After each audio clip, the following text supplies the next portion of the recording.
আমরা কি প্রত্যাহার পর্যন্ত এই আন্দোলন চালিয়ে যাব? আপনারা কি সবাই একমত? তাহলে কি আমরা সামনে 29 তারিখে, যদি 29 তারিখের মধ্যে এটার ফাইসালা না হয়, তাহলে কি আমরা মনোনয়ন পত্র জমা দিয়ে রাখবো, যাতে করে 20 তারিখ পর্যন্ত এই আন্দোলন চালানো যায়? ভাই, কারণ আমরা চাই প্রতিটা মুহূর্ত আমাদের যারা নেতৃত্ব আছেন আপনাদের সাথে পরামর্শ করে গণতান্ত্রিক প্রক্রিয়ার মধ্য দিয়ে আমরা সেই আন্দোলনটা চালাতে চাই।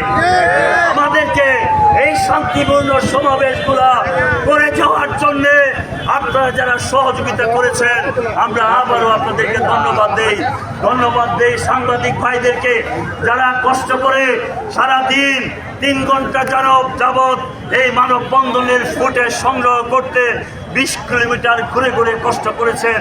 আপনাদেরকেও ধন্যবাদ দেই প্রশাসনকে, জেলা প্রশাসন, পুলিশ প্রশাসন সহ সকলকে, যারা কষ্ট করে এত সুন্দরভাবে এত বড় একটা মানববন্ধনকে সমাপ্তির পথে এনেছেন।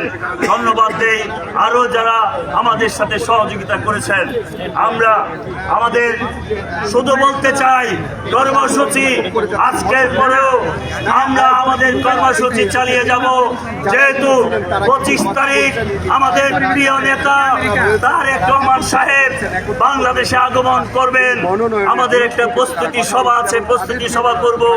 এই জন্যে এই মনোনয়ন বাতিল না হওয়া পর্যন্ত শুধু 25 তারিখ ডেট থাকবে, আবার 26 তারিখ থেকে আমাদের